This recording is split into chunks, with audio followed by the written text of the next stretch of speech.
In this video, I'm going to give you 5 tips on how to make your dough rise more consistently and even faster. Hi, I'm Deborah Vidal, and I'm the owner and founder of VidalSPEAKS.com. I'm a 25-year homeopath with a practice right here in the Hollywood Hills, and I've helped hundreds of clients heal from all kinds of symptoms through homeopathy, detox, and converting to a clean plant-based diet. So today I want to talk to you about dough rising. Before I tell you my 5 tips, I just want to say to stay to the end because I'm going to tell you my favorite gadget that has helped me produce consistent results. Okay, now we've all been there trying to make a bread or a recipe that requires the dough to rise. You put all this time in kneading it and you wait your hour or two and it's still flat as a pancake. What a bummer, because you feel like you waste so many ingredients and you end up just getting frustrated and give up. I know this because I had a gigantic interest in making bread when I was in high school, and my mom and I took a sourdough class, and I just remember the whole class producing these loaves that were like this high. My mom made everyone laugh because she was calling them doorstops, but we kept trying at home and we just never got a good result, and I gave up.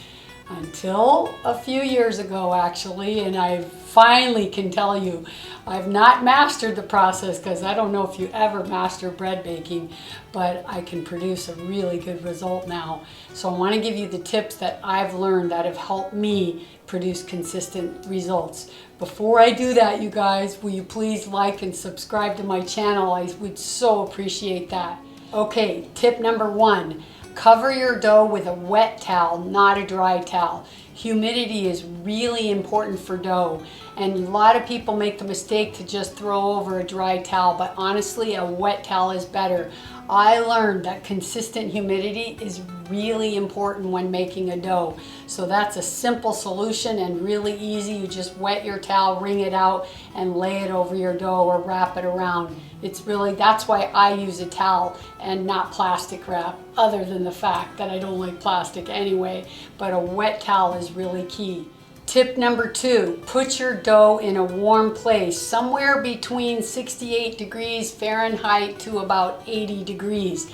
That's really important because the dough needs to be warm to be able to rise, but it can't be too warm. That's always the problem with bread baking or dough. Can't be too cold, can't be too warm. So somewhere between 68 and 80, and if you're in a hurry, then you want to put it somewhere where it's more likely 80. And I would say the 80 is kind of the perfect temperature, but if you don't have an 80-degree place in your house, maybe you can find a little nook and cranny that's not in your kitchen, up somewhere where it's warmer.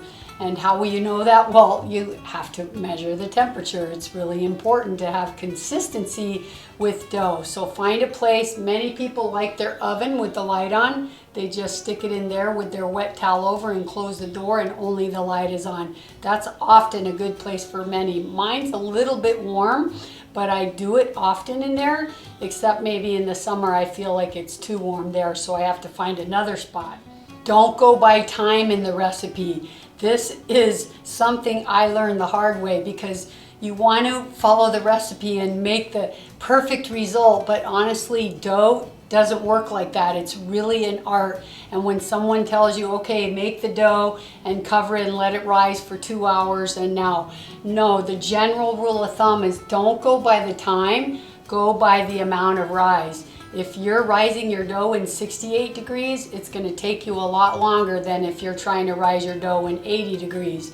So you can't follow people's recipes exactly unless you know the temperature of their kitchen. So always look, and the best sign is if your dough is about 1.5 times its original size or double. So 1.5 to double, then you're ready to go. Okay, tip number 4. Use instant yeast, not activated yeast. Instant yeast is more reliable, it's more consistent, it works faster, it works better. You can watch my video that I just did on yeast, and you'll see that instant yeast is by far your best choice. Need I say more? It works much better, trust me. Okay, tip number 5. If you're using sourdough starter, then be sure to use it at its peak. I have my sourdough starter right here. I just fed my starter about an hour and a half ago, and you can see this is where it is when I feed it, and it's already risen this much. If I were to bake with it now, it's not fully powered by its rise. It will go all the way up to here, and when I bake, I want it all the way up to here. So you have to consider that when you're gonna bake. But it's way more consistent if you wait till it's at its peak. If it rises all the way up and it starts to fall down and then you use it, it's also not as strong. So my suggestion, if you're using sourdough as your starter, then make sure you time it so that you can use it at its peak. I know a lot of people do it a different way, but that's been something that helps me produce consistent results. And if you do those 5 things, I'm pretty sure you too will get consistent results. Okay, so before I let you go, let me tell you about my favorite gadget. It's really simple. It's a little clock that has the temperature and the humidity. And when I started baking sourdough bread, I had no clue what the humidity or the temperature was. And the more I started reading and learning and watching videos and reading books, and oh my gosh, I learned how important the humidity was. And as I said, they say 60 to 80%, but in my house, the highest I've ever had it was 60, but that's because we have air conditions and doors opened, and it's really hard to have high humidity in your house without building a special bread box. But regardless, it's still really important to know the humidity, because then I know when I'm producing a good bread, I know, okay, it's 46%, and then that allows me to know about how much time that I should let the dough rise or proof or ferment, all the same things. All right, you guys, get yourself one of these if you're serious about making bread.